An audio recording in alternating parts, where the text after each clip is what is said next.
Hello everyone, once again you are learning idioms and phrases an interesting way.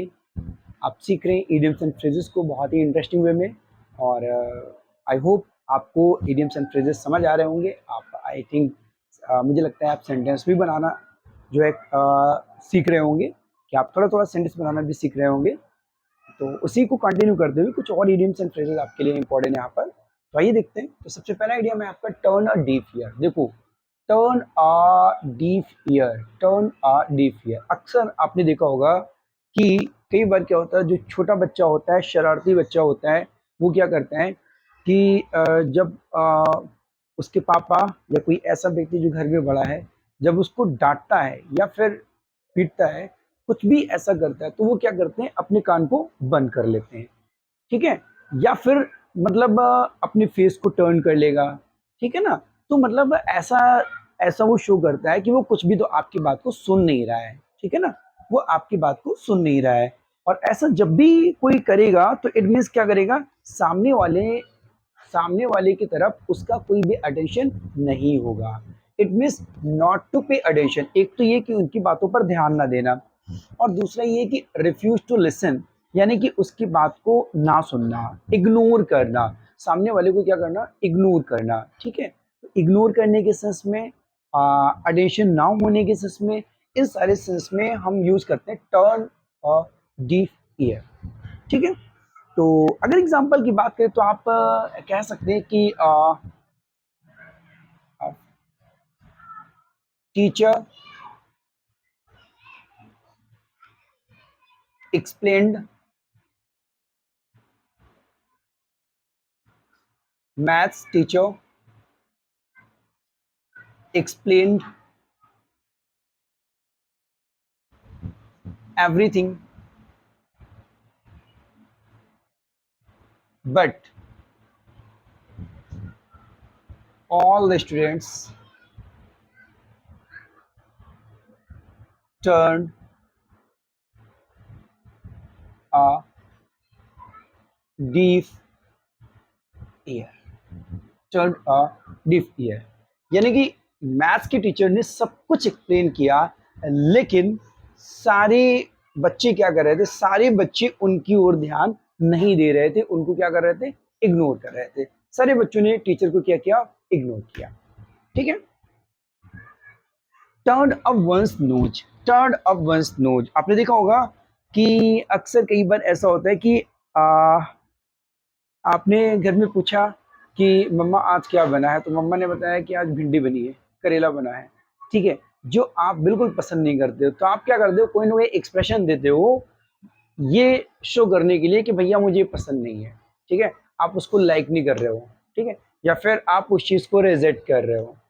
कई बार इस sense में भी use करते हो आप। कई बार क्या होता है कि आपके लिए कोई ड्रेस लाता है, कोई ऐसी चीज जो आपको गिफ्ट में देता है। हालांकि गिफ्ट की चीज तो कोई भी नहीं रेज करता है, लेकिन अगर कई बार ऐसा होता है, देखने को मिलता है कि कोई अगर किसी को कोई चीज देता है, तो वो क्या करता है, ऐसा शो करता है, ऐसा दिखाता है कि भाई ये चीज जो है वो मुझे अच्छी नहीं है, या फिर मेरे लिए भी सुटेबल नहीं है। कई बार ऐसा भी देखा जाता है कि जो रिच पीपल होते हैं वो ऐसा दिखाते रहते हैं, रिच पीपल ऐसा दिखाते रहते हैं, भाई ये जो है वो मेरे लिए इनफ नहीं है, ये उतनी मेरे लायक नहीं है, ये चीज जो है ना वो मेरे लायक नहीं है। ठीक है, तो इस सेंस में हम यूज करते हैं टर्न अप वंस नोज, यानी कि नाक सिकोड़ना, ऐसा एक्सप्रेशन देना, ऐसा एक्सप्रेशन देना जिसको, जो चीज जो है वो आपके अकॉर्डिंग नहीं है। ठीक है, जो आपके सुटेबल नहीं है, ऐसे में हम यूज करते हैं turn up once knows. Reject करने के सेंस में, जो चीज इनफ, पर्याप्त मात्रा में आपके लिए बेटर नहीं है, उस सेंस में हम इसको यूज करते हैं। सो डिसडेन का मतलब ये होता है उस चीज जिसको आप लाइक नहीं कर रहे हो। ठीक है, तो जो है हम सेंटेंस बना सकते हैं कि the rich always, the rich always turned up their nose. अमीर लोग हमेशा क्या करते हैं, किसी भी चीज के लिए अमीर लोग हमेशा क्या करते हैं, ऐसा दिखाते हैं कि वो चीज उनके अकॉर्डिंग नहीं है। ठीक है, तो ऐसा देखा जाता है, गरीब लोग ऐसा दिखाते हैं कि भाई ये मेरे सुटेबल नहीं, मेरे लायक नहीं है, ठीक है। आप कह सकते हो कि she turned up, she turned up her nose for this gift. उसने क्या किया, इस गिफ्ट के लिए उसने ऐसा शो किया कि भाई ये जो गिफ्ट है वो मेरे लिए सुटेबल नहीं है। आप एक चीज का ध्यान रखिएगा, जो वंस है ना, तो वंस में यहाँ पर ये अपने अकॉर्डिंग आपको हिज हर देयर लगाना है। अगर प्लूरल शो कर रहा है तो आप यहाँ पर देयर लगा दीजिएगा। अगर आप मेल पर्सन के लिए यूज कर रहे हो सेंटेंस को तो आप हिज लगा दीजिएगा। फीमेल के लिए यूज हो रहा है तो आप उसके लिए हर लगा देंगे, ठीक है। वाइल्ड गूस चेज बहुत ज्यादा इंपॉर्टेंट है आपके एग्जाम के पॉइंट ऑफ व्यू से, इसमें आप लगा लीजिए स्टार मार्क, कई बार पेपर में पूछा जाता है। वाइल्ड गूस चेज, वो गूस का मतलब होता है हंस, यानी कि जंगली हंस का पीछा करना, हंस का पीछा करना। हंस जो होता है ना बड़ा तेज चलता है। अब हंस का पीछा कर रहे हो आप, क्या आप उसको पालोगे? नहीं ना।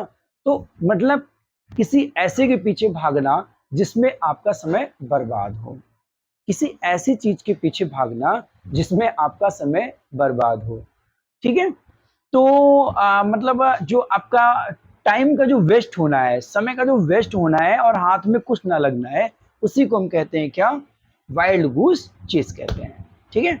उसी को हम कहते हैं वाइल्ड गूस चेस, ठीक है ना। तो हम ये कह सकते हैं कि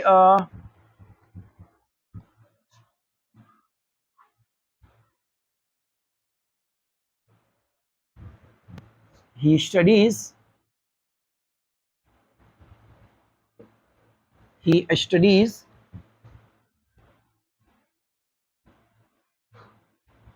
all day but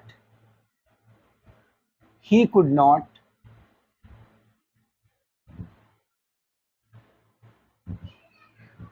get good marks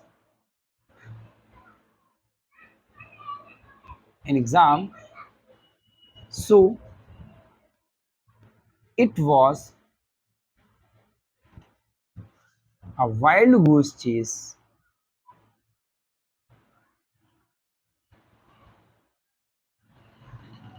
for him, ठीक है। भाई वो जो है वो दिन भर पढ़ाई करता है, दिन भर पढ़ाई करता है, लेकिन वो अच्छे नंबर नहीं पा सका, वो अच्छे नंबर नहीं पा सका एग्जाम में।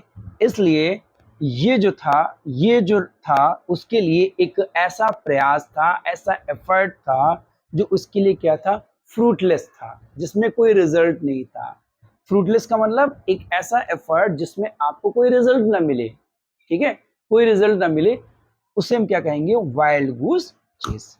तो I hope this is clear to all of you. उम्मीद करते हैं आपको ये वीडियोस अच्छे लग रहे होंगे, आप इडियम्स एंड फ्रेजेस को इजीली वे में जो है लर्न कर रहे होंगे, आपको इंटरेस्ट आ रहा होगा। और आपको इंटरेस्ट आ रहा है या नहीं आ रहा है, आप लर्न कर रहे हो या नहीं कर रहे हो, आपको वीडियोस अच्छे लग रहे हैं या नहीं लग रहे हैं, तो आप प्लीज़ कमेंट जरूर कीजिए, क्योंकि आप वीडियोस को वॉच तो कर रहे हो अच्छे से, व्यूज बहुत अच्छे मिल रहे हैं, आप लोग बहुत सपोर्ट कर रहे हो, आपको बहुत प्यार मिल रहा है, थैंक यू सो मच। कई सारी वीडियोस में 500, 700, 800 ऐसे व्यूज मिल रहे हैं, thank you so much for supporting me. But आप लाइक करने में थोड़ी कंजूसी कर देते हैं, आप प्लीज लाइक भी किया कीजिए, ठीक है। तो मोटिवेशन मिलता है आप लोगों के लिए और कंटेंट तैयार करने के लिए। ऐसा नहीं कि आप लाइक नहीं करेंगे तो आपके लिए कंटेंट नहीं तैयार होगा, फिर भी कंटेंट तैयार होगा, बट थोड़ा सा मोटिवेशन मिलता है, ठीक है। तो अगर आप चैनल पर नए हैं तो प्लीज़ ओजस्वी की पाठशाला को सब्सक्राइब कीजिए,